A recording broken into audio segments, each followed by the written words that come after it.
¿Cómo están? Bienvenidos a Última Mirada. 953 pesos cada dólar. A eso llegó y finalmente cerró en un 9,51. Una de las subidas más estrepitosas del dólar, y esto genera una serie de problemas. Tenemos una nota especialmente para informarle a usted qué significa esta alza del dólar hoy en Chile. Bueno, al otro lado de la cordillera hay una disputa que es bastante entretenida desde el punto de vista, si se quiere, de mirarla desde afuera, pero para el gobierno argentino es una disputa muy seria y tiene que ver con el presidente y la vicepresidenta, y tiene que ver con las formas en que se han tratado las cosas, la renuncia del ministro de Economía, la llegada de una nueva ministra, toda una serie de cosas que tienen que ver con algo que hace tiempo que se rumoreaba y que ya se exteriorizó. El presidente Fernández y la vicepresidenta Fernández, bueno, aparentemente ya no se toleran más. Tenemos una nota que no solamente la va a decir Raúl Sor, sino que también va a hacer su análisis internacional. Y cada cierto tiempo invitamos a distintas personas que nos acompañan a analizar un poco la situación política, y una de esas personas es Jorge Navarrete, quien está aquí de nuevo, abogado, columnista. ¿Cómo estás, Jorge? Muy bien, pues Fernando, muy buenas noches y agradecido nuevamente. ¿Cómo está el feeling en términos de, temperatura de país? No te estoy hablando de si es que gana el apruebo o gana el rechazo. Te estoy hablando básicamente de si es que se percibe una situación previa de tensión en la ciudadanía, a tu juicio. Es una buena pregunta porque depende cómo se mire. A mí me parece que en la élite, no solamente política, empresarial, comunicacional, hay una tensión evidente que se expresa en términos editoriales, en los medios, en las redes sociales, en lo que vemos en la televisión o lo que escuchamos en la radio. Pero una de las principales incógnitas a propósito de que el proceso electoral va a ser con voto obligatorio es cuánta gente más va a votar, además de lo habitual. Y cuando uno se interroga, lo primero, claro, es constatar que probablemente haya muchos, no sabemos cuántos, que por miedo a la sanción o por el propio sentido de obligatoriedad lo hagan, pese a que han estado automarginados durante probablemente décadas de los procesos electorales. Pero en la ciudadanía, diría yo, en la gente común y corriente, en la señora Juanita, como diría Ricardo Lagos, me imagino que algo vamos a hablar de él, todavía no se ve mucha temperatura. Y no se percibe ese drama, esa puesta en escena de la élite, que lo que nos dice, lo que nos trasunta, lo que nos permea, es que estamos enfrentando probablemente la decisión política más importante de los últimos 30 años. Tú mencionaste al expresidente Ricardo Lagos, que salió a hablar y que dentro de todo lo que dijo, yo creo que había mucha gente esperando en algún momento a que dijera ya, diga si va a votar apruebo o rechazo, y no lo dijo. Pero alguien podría orillar y decir en la forma, que la queja, que el hecho de que se esperaba una constitución que reuniera a todos los chilenos, está sugiriendo probablemente que no está muy satisfecho. Yo quiero ser más categórico, porque es algo más que orillar. A ver, el presidente de la República, Ricardo Lagos, dijo hoy día varias cosas, algunas con las cuales estamos de acuerdo y las hemos conversado aquí, como por ejemplo el hecho que no hay un amplio consenso en algún sentido, no cumple el objetivo de relegitimar masivamente en términos institucionales nuestra arquitectura constitucional, nuestro contrato social y político. De esa perspectiva, este proceso fue un fracaso o podría ser un fracaso frente a un resultado estrecho. Dice además que cualquiera sea el resultado, se van a requerir grandes cambios. Incluso podríamos tener hasta un acuerdo parcial con él respecto a algunas críticas que hace. Pero el hecho noticioso, Fernando, es que el presidente no endosa su apoyo a la propuesta constitucional. Y el presidente Ricardo Lagos no es un comentarista político. Y me parece que él mejor que nadie sabe la consecuencia precisa de sus palabras y también de sus silencios. Y no viniendo mucho con su personalidad, esto de la ambigüedad, las medias tintas. Yo soy de aquellos que sostienen que su declaración de hoy día le da un duro golpe al apruebo y en algún sentido viabiliza la opción del rechazo. Ahora, esto me imagino que es algo que va a seguir produciéndose, es decir, figuras importantes de la política chilena que van a tomar algún grado de posición respecto de lo que va a ocurrir en septiembre. Probablemente le van a preguntar a los demás presidentes, van a salir figuras importantes de todos los sectores.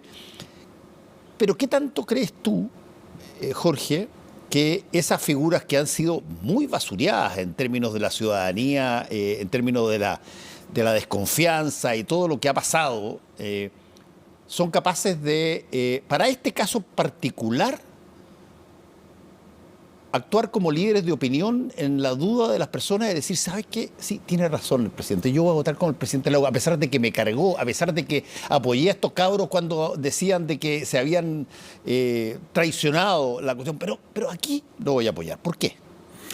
Sí, yo creo que tienes razón. A ver, lo que pasa es que ocurren dos cosas que creo que son distintas. La primera es que frente a una elección estrecha, todos los márgenes valen y todo suma.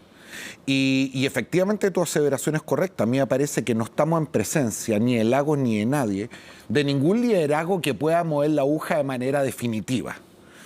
Sin embargo, en una cierta élite, particularmente cuando se está produciendo una tensión y una división en una cierta familia política, para estos efectos vamos a bautizar como la de la centroizquierda, la definición que adoptara el expresidente Lagos era importante para contener esa fuga, o más bien para terminar de abrir la puerta. Cierto.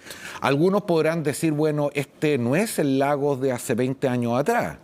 Este es el Lagos que probablemente incurrió en una aventura electoral con un resultado bien desastroso hace no muy poco. Y por lo tanto uno podría cuestionar el grado de influencia que tiene en un conjunto de personas y particularmente más jóvenes que han mirado con mucha distancia no solamente la figura del Lagos, sino a la generación política que representa. Eso vale para Michelle Bachelet, eso vale para Sebastián Piñera, eso vale para Eduardo Frei. Si el punto aquí es que en una elección tan disputada, donde estamos absolutamente contestes de que la elección no se va a ganar por las orillas, sino que se va a ganar por el centro, donde hay un grupo importante de indecisos todavía, estos gestos, si bien no cierran la discusión, sí, no la clausuran, van contribuyendo en uno u otro sentido. Y lo que nos muestran las encuestas, valgan lo que valgan, es que hay una cierta tendencia que está favoreciendo a la opción del rechazo y por lo tanto quienes deben subir, quienes deben mejorar, quienes deben empatar, son más bien quienes defienden, quienes defendemos la opción del apruebo. Ahora, Jorge, tú durante mucho tiempo fuiste militante demócrata cristiano y tú has visto... y lo conversé yo con el presidente hace algún tiempo, demócrata cristiano Felipe de Pin, y también con Ricardo Ormazábal, el expresidente aquí mismo la semana pasada. Y creo que hay ahí una situación que yo no veía, y te lo pregunto a ti directamente, desde hacía muchísimo tiempo. Más aún te voy a decir, en el caso del Partido Demócrata Cristiano no la veía desde el año 69, desde la salida del MAPU. Y después de la izquierda cristiana. Tal cual. Una situación donde de pronto una toma de decisión partidaria puede generar un fraccionamiento del Partido Demócrata Cristiano al estilo antiguo. Es decir, con grandes grupos que se van y no solamente personas que se van. Eso sería correcto, y lo voy a decir en mi calidad de ex militante, si es que hubiera algo que partir. Si es que hubiera algo que quebrar. Este es un partido, el demócrata cristiano me refiero, hijo probablemente de la Guerra Fría, cuando la justicia social era incompatible con la libertad política. Un partido que tuvo momentos gloriosos de nuestra historia, primero a propósito de la creación de la Falange y la cuestión social, después la Patria Joven, después el rol en la transición política, y sin embargo tengo serias dudas de que haya un cuarto momento histórico para ese partido. Un partido que no ha logrado interpretar, acomodarse a los signos de los tiempos modernos y que viene en declive sistemático hace probablemente ya casi 3 décadas, en la cual ha perdido 1,5 millones de votos. Lo más triste de todo es que da un poco exactamente lo mismo lo que decía la Junta Nacional, no solo para el país, sino para el propio Partido Demócrata Cristiano, donde la mitad de sus figuras ya han adoptado una decisión y la han hecho pública, independiente de lo que digan sus órganos deliberativos, suponiendo, quiero creer, que pertenecer a un partido político significa tener ciertas obligaciones respecto a decisiones tan trascendentales como esta. Este es un partido en el cual conviven varias almas, pero por de pronto dos. Una, la más liberal, según algunos la más conservadora, donde hay un grupo que ya se fue hace un tiempo, donde está Soledad Alvear, Mariana Elwin, Clemente Pérez, etcétera. Otros que permanecen adentro, como el caso Jorge Burgos, Ignacio Walker, y que enfrenta a otra facción más progresista, dirían algunos, más estatista, dirían otros, pero que desde el punto de vista de la atención y de lo que ahí se discute, tiene bastante poca influencia. Si quizás el único espacio donde la democracia cristiana sigue generando algún nivel de tensión, noticia y de influencia es justamente en el Senado, donde en este caso en particular sus senadores están divididos. Pero después de ver lo que ocurrió en la Convención Constitucional, o para qué decir en los debates de la Cámara de Diputados, la verdad es que este es un partido que está muy lejos de ser lo que algún momento ¿Y tú fue. no ves, Jorge, que pase una cosa relativamente similar, quizás no idéntica a la del Partido Demócrata Cristiano, porque ahí el presidente del PINA ha dicho que va a generar la Junta un lineamiento claro respecto de cómo votar? Pero ¿no crees tú que de alguna manera se vayan a producir relativos movimientos telúricos al interior de, por ejemplo, el Partido Socialista o el PPD? Y de alguna forma, aunque no salga tan explícito como en el caso del Partido Demócrata Cristiano, ¿también se está jugando un poco esa situación? Sí, se la está jugando, pero a mí me parece en un orden distinto. El caso del Partido Socialista es interesante, porque si viene un partido que viene de una coalición distinta, integra prácticamente el gobierno, tiene casi el doble de ministros que el Partido Comunista, que es un originario de Prodignidad. Y fíjate que a propósito del resultado electoral del plebiscito es donde creo se puede dar la mayor tensión.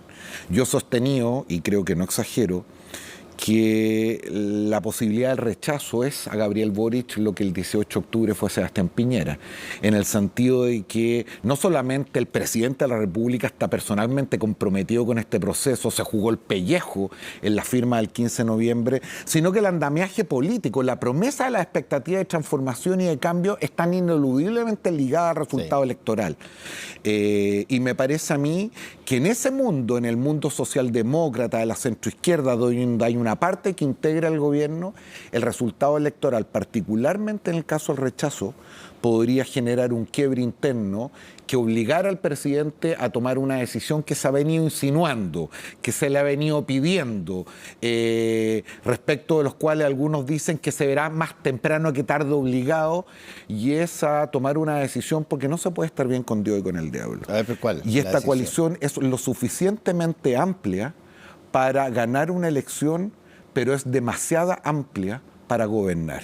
Y hay ciertas definiciones en las cuales hay vocaciones, historias y diagnósticos del país que son absolutamente contradictorios de cara a las políticas públicas que se van a adoptar más adelante. A ver, pongámosle nombre y apellido a lo que estás diciendo. Tú estás diciendo de que tú tienes dentro del gobierno fuerzas muy amplias que van desde el PPD, si tú quieres, hasta el Partido Comunista, y que esa estructura que en algún momento dado también fue una coalición de gobierno, en el segundo gobierno de la presidenta Bachelet, y desde los socialistas y los comunistas tienen mucha más historia para atrás en ese sentido, Sin embargo, tú dices, hoy esa amplitud, si que le agregas al Frente Amplio, con todas sus características,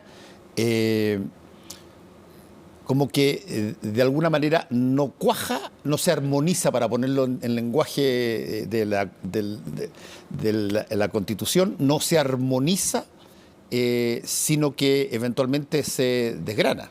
Efectivamente, porque las victorias están llenas de padre y madre y las derrotas son siempre huérfanas. Y en este caso en particular, y esto es más viejo que el hilo negro, viene de la discusión de lo autocomplaciente y lo autoflagelante muy al inicio de la transición. Hay dos grandes tensiones: la tensión original de Apruebo Dignidad, conformada por el Frente Amplio y el Partido Comunista, que pone sobre la mesa una gran promesa de refundación y de cambios muy sustantivos, que obtiene, sin embargo, una votación más bien baja en la primera vuelta electoral, a lo cual se agregan, digamos, las fuerzas reformistas, socialdemócratas, que terminan votando por Gabriel Boric para obtener un amplio triunfo en la segunda vuelta electoral. Desde un principio, esa tensión se ha visto en cada una de las decisiones que ha adoptado el gobierno. Primero, en la discusión respecto al quinto retiro, cuando estaban recién debutando en el Parlamento, la presión que generaron ciertos sectores, particularmente liderados por el Partido Comunista, por dar una solución y revertir lo que ya públicamente había declarado el gobierno, manifestó evidentemente esta tensión. Lo vemos a propósito de decisiones sumamente complejas, como renovar el estado de excepción en la macrozona sur, a propósito de la votación del propio Frente Amplio de Apruebo Dignidad o su obtención en el Senado. A propósito de que el presidente dice no vamos a dar IFE, pero sin embargo hay una presión para que ahora de manera inmediata se pueda ir en ayuda a las personas que más mal lo están pasando, y particularmente en un periodo electoral. Yo creo que no hay ninguna decisión, fíjate, que haya adoptado el gobierno de manera importante, quizás y solo quizás, con la exclusión del alza del salario mínimo a 400.000 pesos, que no haya generado una cierta tensión. Al interior del grupo. Al interior de la coalición. Y cuando esto... Ni hablar de las situaciones de distintos ministros y ministras que hoy día están discutiéndose sobre si debiera haber o no debiera haber un cambio de gabinete. Entonces, si gana la apruebo, claro, es un escenario un poquitito distinto. Pero si gana el rechazo, me parece a mí esa tensión se va a hacer más o menos evidente. Jorge, dentro de... a ver, te lo voy a plantear de la siguiente manera para ver cuál es tu opinión. De pronto hemos descubierto una voluntad enorme a través de todo el espectro político de, no importa, y te lo dicen directamente, no importa cuál sea el resultado, si gana la apruebo o gana el rechazo, no puede seguir la actual Constitución. Lo que es paradójico porque, en términos estrictos, si es que gana el rechazo, debiera seguir la actual Constitución. Pero la gente que ha defendido esa Constitución, que votó en contra de que hubiese una convención, ha señalado que fue elocuente lo que dijo la ciudadanía con el 80-20, y por lo tanto no debiera haber, no importa lo que pasara, hay que enmendar. Y yo tengo una duda ahí en ese sentido, y te la pregunto. En términos racionales políticos, si es que tenemos dos situaciones, gana el apruebo, gana el rechazo. Si es que gana el rechazo, teóricamente, o sea, en términos estrictos, se vuelve a la Constitución de Pinochet, enmendada y firmada después por Ricardo Lagos. Si es que gana el apruebo, bueno, se sigue el procedimiento del apruebo. Pero como todos están diciendo hoy día, todos están diciendo de que hay que reformarla, no importa cuál sea el resultado, una pregunta que alguien se podría hacer es, a ver, ¿qué garantía tengo de que una vez se produzca el resultado, efectivamente se enmienden las cosas? O por último, lo planteo de otra manera, ¿qué es preferible si es que la voluntad está en reparar la Constitución y no volver a la de 1980? ¿Ok? ¿Cuáles son las alternativas? Una, se rechaza, se vuelve a la del 80 y esa se vuelve a enmendar o se produce un nuevo proceso, o se rompe la inercia se aprueba y esta, que ya es otra cosa, es otra situación y que tiene otra lógica, se enmienda tal cual como se podría haber enmendado la otra. Me parece que esas son opciones relativamente racionales, pero que son distintas. Sin duda. Se quiere inventar, se quiere cambiar la constitución anterior y se quiere cambiar este proyecto que se acaba de entregar, pero la pregunta es, ¿cuál me da más garantías de que efectivamente se produce un movimiento para el cambio? ¿El que volvamos para atrás, a la de 1980 y de la de Ricardo Lagos? ¿O inevitablemente haya que hacer algo nuevo porque esta rompe la inercia de las constituciones que teníamos? Paula Escobar en un programa de este mismo canal me hacía una pregunta similar el día domingo y pese a los reparos y a las desilusiones y a las críticas que yo he hecho respecto al proceso constituyente, el resultado, me preguntaba por qué votaba apruebo. Y más allá de las consideraciones democráticas, de la importancia de la deliberación ciudadana, de la primera vez que vamos a tener una constitución elegida a través de una convención mediante sufragio universal, paritario, en fin, o otro tipo de consideraciones más de fondo vinculadas a la consolidación de ciertos derechos, a la incorporación de los temas de equidad de género, las cuestiones medioambientales, el reconocimiento de los pueblos indígenas, en fin. A mí me parece que en el centro de tu pregunta está una disyuntiva que probablemente cruza a muchos de nosotros y que básicamente tiene que ver con lo siguiente. Aprobar para reformar tiene la dificultad, efectivamente, y creo que sería una deshonestidad no reconocerlo, de que como quedó la norma transitoria se requiere un quórum de 4/7, teniendo plebiscito para alguna de esas materias. Y en algunas pocas, solo en algunas pocas, además requeriría la consulta a los pueblos originarios en las materias que les atañen directamente.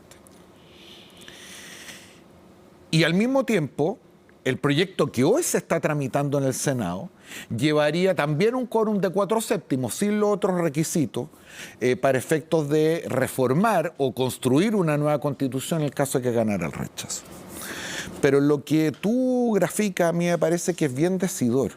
Y no es más obvio que frente a estas dos dificultades, la voluntad realmente de transformación se pueda dar más con un texto ya aprobado, por lo tanto algo con lo cual se tenga que trabajar, con un horizonte de tiempo de 3 años y por lo tanto que existe una presión, una cierta inercia que lleve a concluir el proceso de transformación, o por el contrario, pensemos en el día 6 de septiembre, después de que eventualmente ganara el rechazo, en la euforia que eso va a producir en ciertos sectores conservadores que históricamente se han negado a reformar la Constitución. ¿Qué garantía tenemos de que ahora sí, después de que en 30 años nunca se generó esa opción, nunca se abrió la posibilidad para cambiar una Constitución respecto de la cual utilizaron su subsidio y su prebenda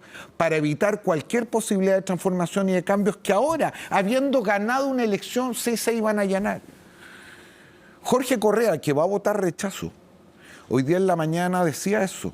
¿Acaso no sería más fácil para facilitar la opción del rechazo que hoy, ahora, 2 meses antes, la derecha política que controla la mitad del Senado no se comprometiera a cuáles son los cambios estructurales que va a llevar a cabo en caso que gane su opción y iniciar al día siguiente y explicarlos con algún nivel de detalle?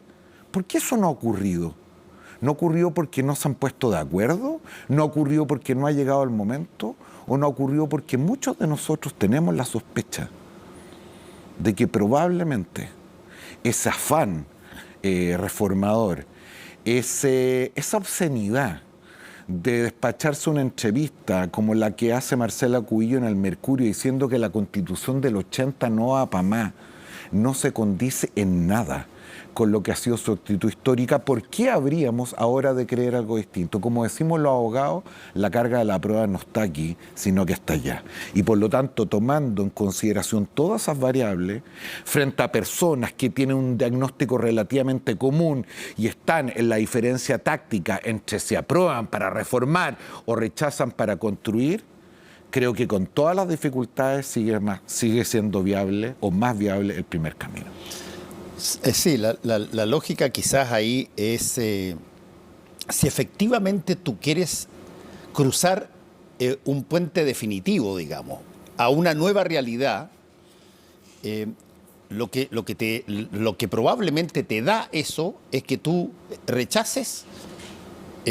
apruebes la Constitución, porque se te rompe la inercia y hay una nueva realidad, y eso lo modifique. La cosa anterior es que tú no sabes qué va a pasar. De hecho, no sé si fue una diputada o una constituyente, no sé, pero de la UDI, que hoy día salió en varios medios de comunicación, que dijo, mira, nosotros no tenemos tanta seguridad, dijo así, no vemos tan seguro que si es que gana el rechazo, eventualmente haya que modificar muchas cosas. ¿Por qué? Porque esto, de alguna manera, a veces es como cuando a ti te dicen antes del que salga el resultado de la lotería, ¿qué es lo que haría con la plata si la ganáis?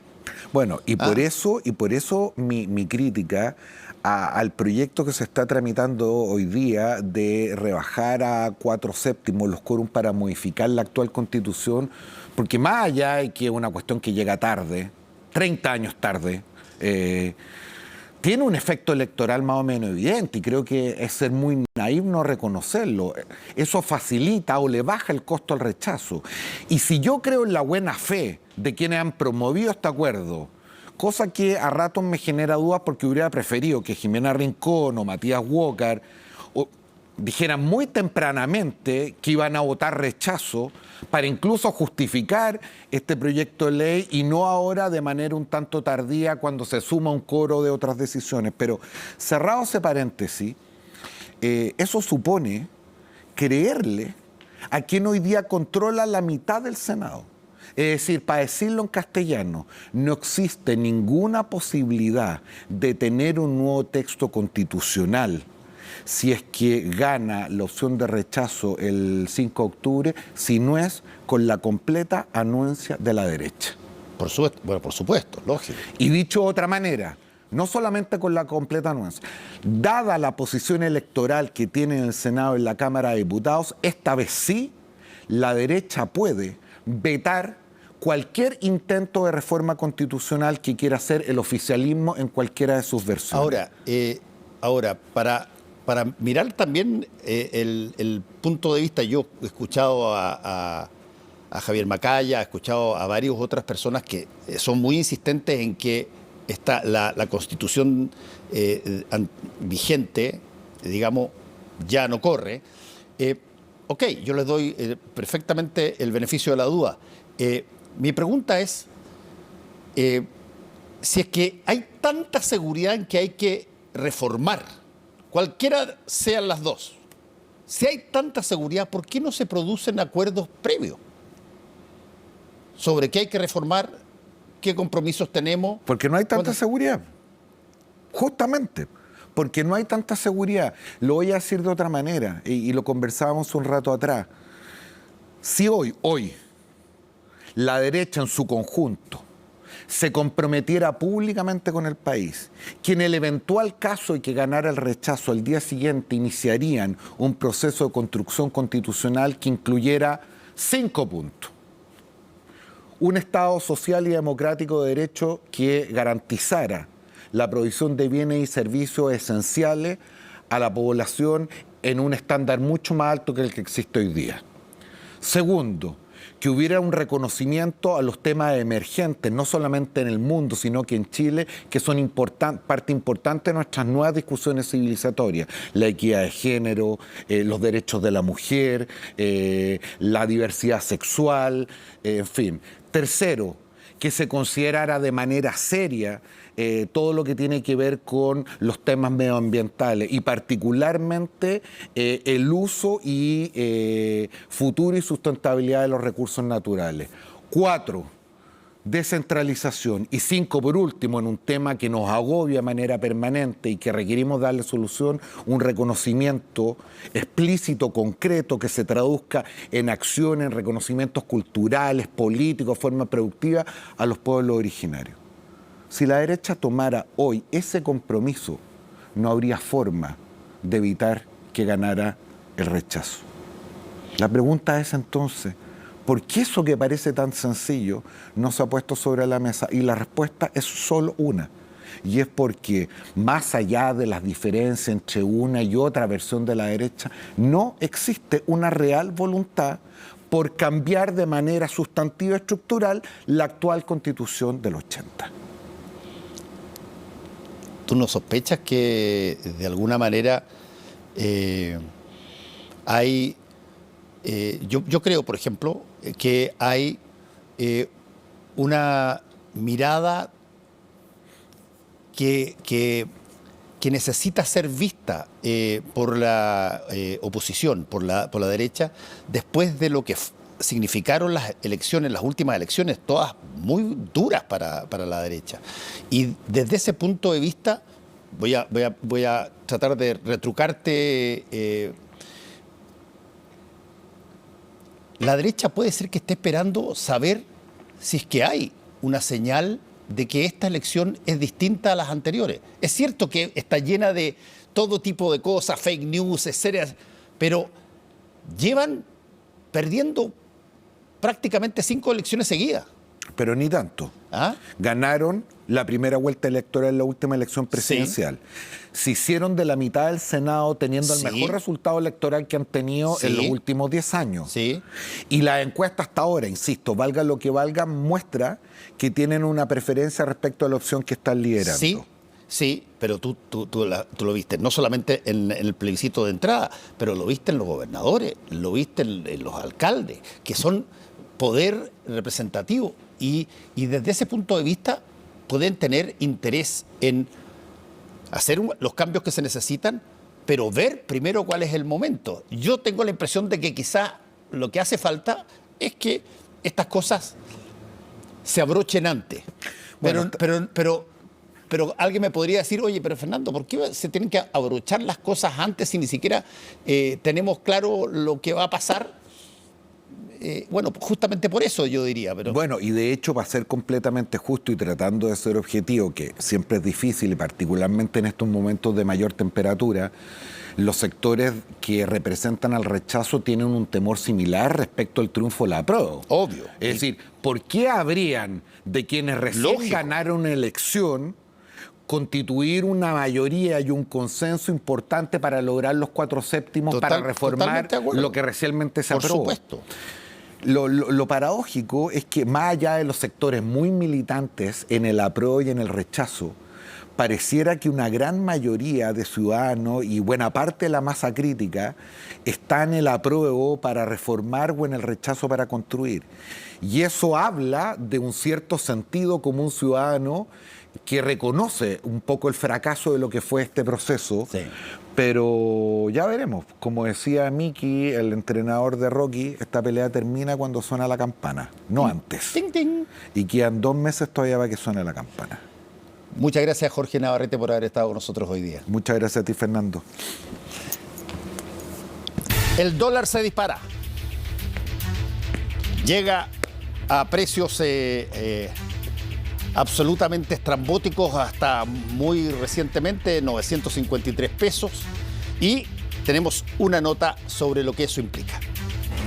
El dólar sigue disparado. Tal como ha pasado en las últimas semanas, se registró nuevamente un valor histórico a nivel nacional. 953 pesos pasadas las 11 de la mañana. Precio que las casas de cambio fue aumentando durante el día, registrando valores que alcanzaron hasta los 965 pesos por venta de la divisa. Así como va, no me cabe duda que podría llegar a 1.000 pesos dentro de muy poco y tal vez superarlo. Hay lugares donde están 942, 960 pesos, ya es mucho, 965 estoy viendo ahí, mire, mucho. En el mercado coinciden en que el valor del billete verde continúe aumentando. Esto mientras la Reserva Federal de Estados Unidos siga aplicando alzas a la tasa de interés para frenar su inflación.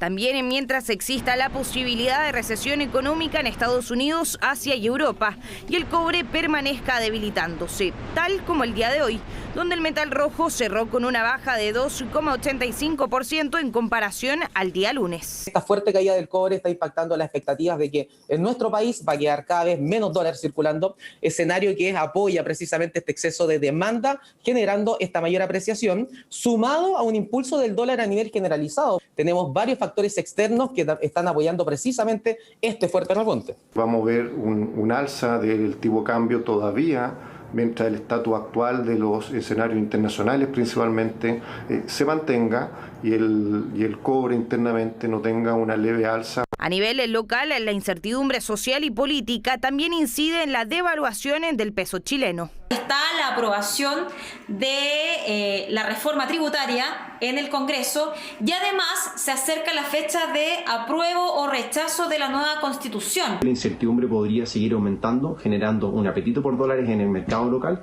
y por ello un escenario de persistencia alcista para el tipo de cambio en el mediano y largo plazo. Ha pasado poco más de una semana desde que el Ministerio de Hacienda anunció que durante 60 días inyectará dólares al mercado nacional para así aumentar su oferta y por ende bajar su precio.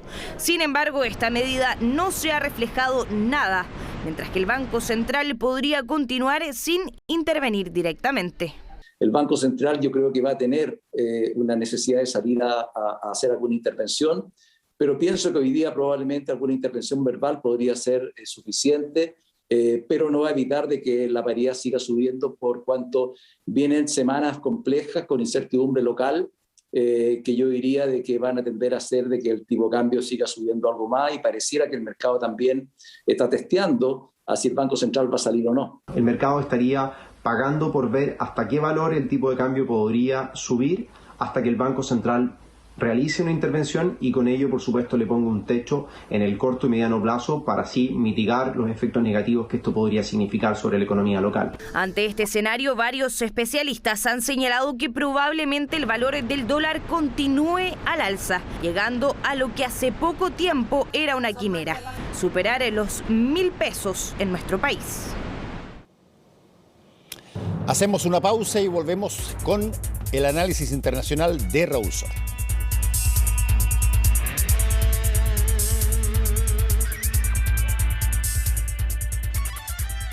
De Chile, vamos más allá.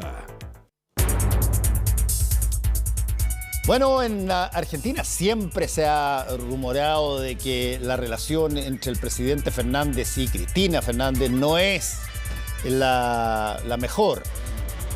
El presidente Fernández y la vicepresidenta han estado varias veces en algún grado de chispazos y cosas así, pero de alguna manera no se había notado quizás esa distancia y esa tensión hasta hace algunos días cuando ya empezaron a mandarse mensajes sugerentes unos y otros y empezaron a haber cambios muy fuertes en el gobierno y Raúl Sor nos va a contar un poquitito qué es lo que está pasando allá en los Andes, Raúl. Sí, bueno, en Argentina están viviendo una situación económica bastante complicada ya desde hace algún tiempo y por supuesto lo último que tú quieres es votar al ministro de Economía.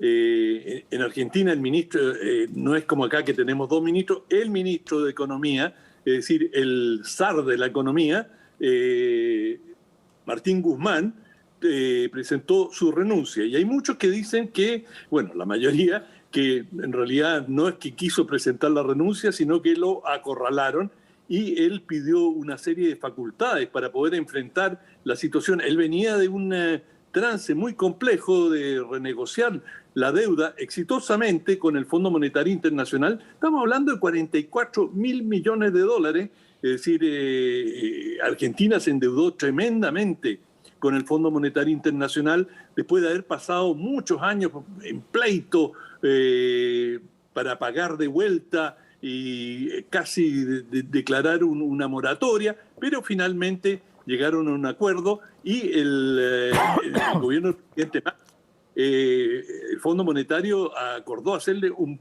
mega préstamo. Bueno, esto en definitiva lo negoció el ministro de Economía, pero se desató una presión creciente en su contra, digamos, proveniente desde Cristina Fernández, señalando, o el sector que ella encabeza, que la primera prioridad debía ser no satisfacer al fondo, sino que las necesidades de la gente, y que se estaba aplicando una política demasiado rigurosa de ahorro, y que, digamos, el pueblo estaba pagando las consecuencias de estos apretones, y esto le fue restando espacio de maniobra al ministro de Economía, que terminó renunciando.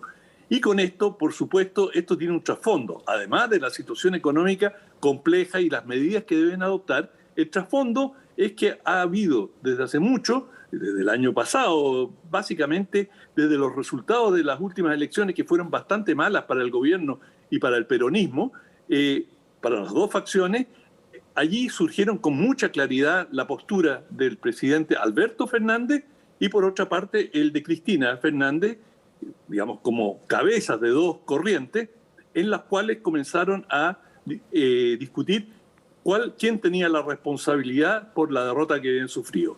Y esta crisis ha venido a rebotar ahora con la renuncia del ministro y el nombramiento de Silvina Batakis, la nueva ministra de Economía argentina. Batakis, para los que conocen, es un apellido griego, de origen griego, y por eso a ella también le dicen la griega. Pero, y ella recoge con cierta continuidad, o por lo menos eso es lo que ha tratado de manifestar, de que ella va a continuar con la línea del anterior ministro, Guzmán, y que va a llevar, por así decirlo, una línea moderada. Pero está claro que ella está más cerca de Cristina que de Alberto. Cristina Fernández y Alberto, el presidente, como tienen el mismo apellido, a veces cuesta distinguirlo, significa que ella es una victoria para Cristina, y que Alberto Fernández se ha ido quedando prácticamente sin cabezas propias dentro del gabinete, ha ido cediendo espacio, ha tenido que recular permanentemente, y todo esto augura que el cristinismo va a tener una posición dominante. Pero, digamos, en una situación de crisis como la que está viviendo en Argentina, hay mucho paño por cortar todavía. Ahora, Raúl, en Argentina, cuando era presidente el marido de Cristina Fernández, Néstor Kirchner, se habló muy fuerte de esta corriente al interior del peronismo, que era el kirchnerismo, como una nueva cosa, como una situación distinta a lo que venía prometiendo el peronismo a través de sus múltiples candidatos y presidentes incluso. ¿Cuál es la diferencia ahí que se nota? Porque el Fondo Monetario Internacional y esta deuda es de alguna manera no es la causa de lo que está ocurriendo, es un síntoma. Pero ¿dónde está la diferencia medular entre el kirchnerismo fernandiano de Cristina Fernández y el peronismo clásico, o con todas sus nuevas variedades, del presidente Alberto Fernández? Sí, bueno, hay que recordar que Alberto Fernández fue secretario de Néstor Kirchner, así que, digamos, así es. En ese sentido era la esposa y su secretario, es decir, su ayudante uno de sus ayudantes más cercanos. Por lo tanto, digamos, no hay diferencias tan claras, históricas, en cuanto a lo que representaba uno y otro. Alberto Fernández llega al gobierno en parte porque había un gran rechazo en esos momentos a Cristina Fernández y ella, en una medida muy sagaz, muy astuta, lo propone y lo apoya y le da todo su respaldo. Y bueno, había toda la sospecha de que ella tenía la fuerza política y él podía terminar siendo un títere en sus manos. No ha sido el caso, pero claramente Cristina, es la que tiene la fuerza política dominante dentro del peronismo. Si uno ve los sindicatos y los resultados electorales, los sectores, la cámpora y los sectores próximos a Cristina han tenido mejores resultados, y ella, si tú quieres, por ponerlo en forma muy, digamos, sencilla, tiene una postura más populista, entendido esto como mayor gasto, mayor intervención del Estado. Ella tuvo una fricción muy grande con los ruralistas, es decir, con los agricultores, y digamos, ha tenido una política mucho más partidaria del control de precios y de, digamos, obligar al empresariado, especialmente a los agricultores, a ceder parte de sus ingresos a través de diversos mecanismos. Por lo tanto, ella, desde una perspectiva pública, digamos, publicitaria, aparece como más cercana a las demandas inmediatas de la población. Y eso le ha dado un rédito político. Claro, el gobierno dice, tenemos que actuar con cierta responsabilidad, no podemos, digamos, no estamos en condiciones de dar mayores franquicias, beneficios a la gente. Bueno, y esa es una disputa en que no hay diferencias tan profundas, pero claro, están ya de cara a lo que en Argentina se conocen como las internas, y que es cuando cada bando político, el peronismo y, digamos, los demás partidos, el macrismo, si queremos, comienzan ya a alistar a hacer sus preparativos para la elección presidencial, sí, que va a tener lugar en un año y medio más. Oye, pero ya se comienzan a perfilar las distintas posturas, y claramente una postura que hoy día aparece como la que tiene mejores perspectivas dentro del peronismo es la de Cristina Fernández. Oye, Raúl, una cosa que quizás es interesante que se converse, que la comentemos, es que el sistema político argentino tiene esta figura que la tienen también algunos otros países, Estados Unidos lo tiene, en que el presidente y el vicepresidente o vicepresidenta entran en un ticket a ser decididos por los ciudadanos, en este caso de Argentina. Es decir, el cargo de vicepresidenta es un cargo que se lo ha dado el electorado. Exacto. Ellos van en un tándem de presidente y vicepresidenta en este caso. Por lo tanto, la vicepresidenta no es alguien nominada por el presidente.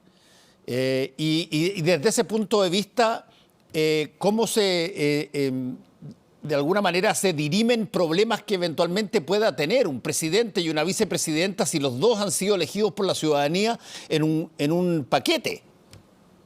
Tal cual como pasa en Estados Unidos, digamos, donde tú tienes a presidente y vicepresidente, ambos conocidos de antemano, y se vota por ese tándem, no se vota individualmente por cada cual.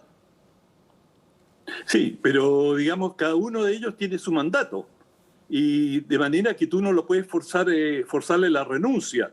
Es decir, el vicepresidente, exacto, o en este caso la vicepresidenta, tiene un mandato directo, popular. Así es. Por lo tanto, esa es una situación muy compleja, y bueno, tienen ahí un matrimonio de conveniencia del cual no se van a poder divorciar tan fácil.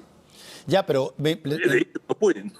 No, pero ok, eso de alguna manera incentiva a las tensiones que puedan haber entre un presidente y una vicepresidenta en este caso, a que de alguna forma se transformen en algún tipo de coordinación o complementación funcional para que la presidencia de Argentina pueda funcionar. Porque la alternativa, ¿cuál sería? No puede haber una alternativa salvo que alguien renuncie, digamos. Exacto, pero Cristina ha demostrado una gran habilidad política. Uno podrá estar de acuerdo con sus postulados o no, pero es una gran operadora política. Y ella, digamos, ha desarrollado una estrategia muy astuta de confrontación en la cual enfrenta al presidente y luego se abuena con él, pero siempre consiguiendo algún avance, ganando terreno, y eso es lo que ha pasado. Ella logró presentarse después de los malos resultados electorales del año pasado, logró presentarse como la que había advertido que esto podía ocurrir. Y ahora, por ejemplo, tiene esta fricción con el presidente, quedan claramente enfrentados públicamente, se tiran puya, se agreden en forma educada, pero se agreden permanentemente y finalmente ella ahora recién, una vez que consigue la renuncia del ministro y queda claro que ella es la vencedora del pleito, se reúne amistosamente con él en Olivos y allí cenan juntos y muy bien, aquí no ha pasado nada, pero ella, digamos, si lo viéramos en un ring, ella aparece con el brazo en alto y bueno, Alberto Fernández queda bastante apocado después de esta confrontación. Y ella aquí hace las paces y va a venir probablemente van a venir nuevos enfrentamientos y por supuesto cuando hablamos de dos personajes, estamos hablando de dos enormes corrientes políticas que son en estos momentos dominantes en la Argentina y que tienen una raigambre popular muy, muy profunda. Es decir, no estamos hablando de dos personajes que han aparecido de la nada. Son las cabezas de grandes corrientes políticas. Y como se ven las cosas hoy día, aparece Cristina con más fuerza. Pero esto dicho en un momento muy grave para la Argentina. Argentina está con un 60% de inflación a este momento. Los pronósticos es que van a terminar este año con un 80%. E incluso hay quienes, Fernando, vaticinan que pueden haber una inflación de 3 dígitos. El dólar saltó, bueno, también nos está pasando acá, pero en Argentina está ahora, se llegó a cotizar en 280, cuando estaba hace muy poco en 220. Es decir, es una situación muy, muy precaria. La economía está absolutamente dolarizada y cualquier propiedad que tú quieras comprar, un auto, todo se hace en dólares. Es decir, nadie compra o hace una transacción en pesos. Entonces hay una situación económica muy, muy complicada. Y yo realmente admiro a la señora Batakis, que tiene muy buena reputación profesional, que tiene, leyendo su currículum, es un currículum muy sólido y por lo que se conoce de ella, es una mujer con los pies en la tierra, muy, digamos, con muy buena formación académica, pero con mucha calle, con mucho trote. Sí. De manera que hay una cierta esperanza de que ella pueda estabilizar la situación y eso es lo que ha prometido en primer lugar. No grandes cambios, sino que estabilizar. Interesante todo lo que está pasando. Estas son peleas de, como se decía antes, de perros grandes, digamos. Absolutamente. Y por lo tanto, cualquier movimiento provoca sismo. Así que vamos a estar atentos a lo que pasa en Argentina. Gracias, Raúl. Ok, chao. Hacemos una pausa y volvemos. Chile, vamos más allá. Ojo con el Partido Demócrata Cristiano. Lo estamos conversando con Jorge Navarrete hasta un ratito. Se va a desarrollar la Junta Nacional Extraordinaria mañana del partido que busca definir la opción que apoyarán de cara al plebiscito de salida para la propuesta de nueva constitución en septiembre. Se ha dicho que hay básicamente dos posibilidades. Una, que haya una definición que de alguna manera se plantee a todos los militantes, o que se deje, como han pedido otros militantes, en libertad de acción. Se va a saber todo eso mañana. Ojo con la macrozona sur. La ministra del Interior, Ixquia Siches, encabezará la reunión de evaluación del estado de excepción para las provincias de Arauco y Biobío. Se espera la participación de representantes de Carabinero y PDI, además de las autoridades locales. Y ojo con la reforma tributaria. La Comisión de Hacienda de la Cámara de Diputados va a recibir este miércoles al ministro Mario Marcel para continuar la presentación de la reforma impulsada por el gobierno. Nos encontramos mañana. Tengan ustedes muy buenas noches.